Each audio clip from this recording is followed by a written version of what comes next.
Olá, querido irmão, querida irmã. Nós estamos fazendo um aprofundamento sobre os sacramentos da vida da igreja. Já trabalhamos aqui os sacramentos da iniciação cristã, batismo, crisma e eucaristia, e hoje vamos entrar no tema dos sacramentos de cura. E o primeiro sacramento que eu quero trabalhar aqui é o sacramento da reconciliação, o sacramento da confissão. Através dos sacramentos da iniciação cristã, nós recebemos o grande dom, o grande tesouro da vida nova de Cristo. Entretanto, o apóstolo Paulo, ele vai dizer em uma de suas cartas que nós trazemos essa preciosidade em vasos de argila. Nós estamos ainda em nossa morada terrestre, sujeitos ao sofrimento e sujeitos à tentação.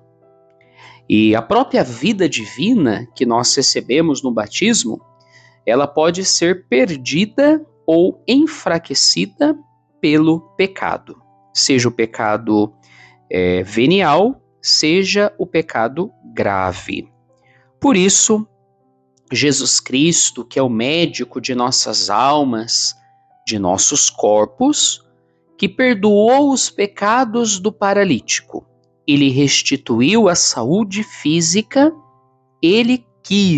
Jesus quis, desejou que a sua igreja, que é a Igreja Católica, continuasse na força do Espírito Santo a sua obra de cura, perdão e salvação, também junto de seus membros. É esta então a finalidade destes dois sacramentos de cura que nós temos na igreja, que são o sacramento da penitência e o sacramento da unção dos enfermos. O sacramento da penitência, ele é chamado por diversos nomes. Algumas pessoas dizem simplesmente confissão, vou me confessar com o padre. Outros a chamam de sacramento de conversão, porque se realiza sacramentalmente o convite de Jesus à conversão. Convertei-vos e crede no Evangelho. A conversão, que é justamente um caminho de volta para o Pai. É o sacramento também da reconciliação, porque dá ao pecador o amor de Deus, que sempre reconcilia. É o sacramento da volta, inspirado na parábola do retorno do filho pródigo, de Lucas, capítulo 15.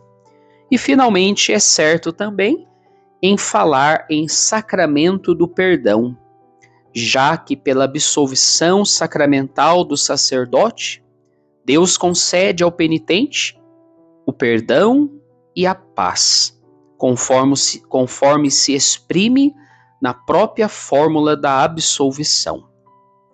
É um sacramento para os cristãos. Quando alguém que ainda não é cristão sente o apelo à conversão, ela não pode ir confessar primeiro, mas primeiro ela tem que buscar o batismo como sinal e sacramento de conversão, que nesse caso realiza também a remissão de todos os pecados e confere o dom da vida nova. O batismo também perdoa os pecados. Assim, o sacramento da penitência, ele ficou então reservado de um modo especial aos cristãos, aqueles que já foram então batizados e que receberam no batismo o dom e a graça da vida nova, mas que pelo pecado tiveram esta vida nova enfraquecida. Santo Ambrósio, ele vai dizer que a primeira conversão ela é regada pela água do batismo.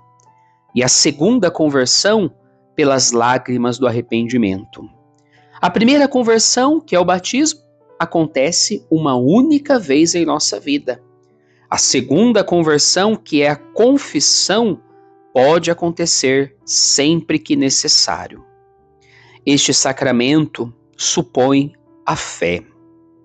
Só é capaz de se confessar e reconciliar com Deus a pessoa que tem uma grande confiança na misericórdia de Deus.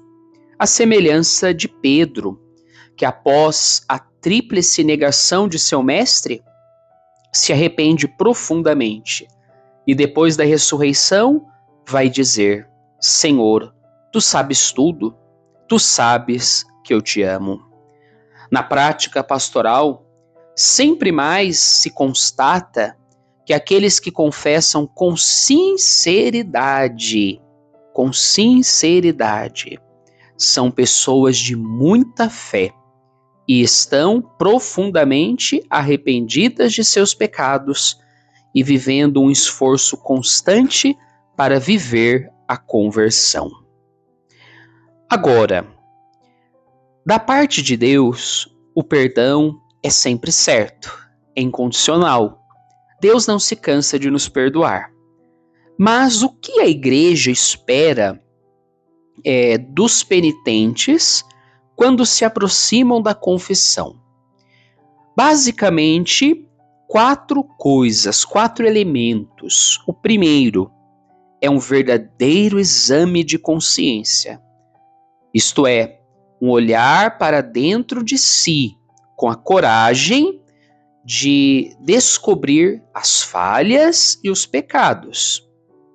O segundo passo é o arrependimento, a contrição, que consiste numa dor da alma e na aversão ao pecado cometido, bem como a resolução de não mais o cometer no futuro. Arrependimento é dor e propósito. Não tem nada a ver com sentimento de culpa, mas em uma dor da alma que leva a uma sincera mudança. O terceiro passo é a confissão dos pecados, que até do ponto de vista humano significa uma terapia. Tudo aquilo que nós contamos para alguém da nossa confiança, estamos repartindo, tirando de dentro de nós. E com isso estamos nos aliviando. Por isso a sensação de estarmos leves depois de uma boa confissão é muito comum e saudável.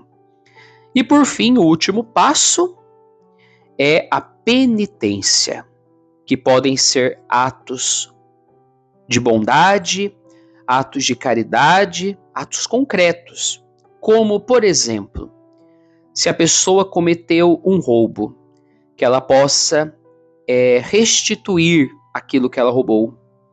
Se a pessoa fez uma calúnia, que ela possa desfazer a calúnia. Claro, se isso for realmente possível. Mas, como também na maioria das confissões, ainda bem que este não é o caso, a penitência pode ser uma oração. Então o padre pede, reze um salmo, reze 3 Ave-Marias, reze um terço. Em última análise, a penitência imposta, ela vai nos dar a oportunidade de estar solidário com Jesus Cristo, que sofreu para tanto nos salvar. Ela tem um valor pedagógico, medicinal. Ora, quais são os efeitos desse sacramento? Claro, o grande efeito é a reconciliação com Deus, que significa uma ressurreição espiritual, o que restitui então a dignidade dos bens da vida dos filhos de Deus, entre os quais o bem mais precioso é a amizade com Deus. Em segundo lugar, esse sacramento ele nos reconcilia com a igreja, restaurando a nossa comunhão fraterna. E ainda por cima, ele causa um efeito vivificante sobre a vida de toda a igreja, que estava então sofrendo pelo pecado de um dos seus membros. E por fim, podemos dizer que o sacramento da confissão, ele recupera a vida da graça, concedendo ao penitente condições e graças para iniciar uma nova etapa na vida. Em uma única palavra, se todos os cristãos católicos conhecessem de fato os efeitos salutares e até as consequências psicológicas de uma boa confissão, certamente os confessores de nossas paróquias e igrejas teriam muito mais serviço. Que Deus te abençoe, em nome do Pai, do Filho e do Espírito Santo. Amém.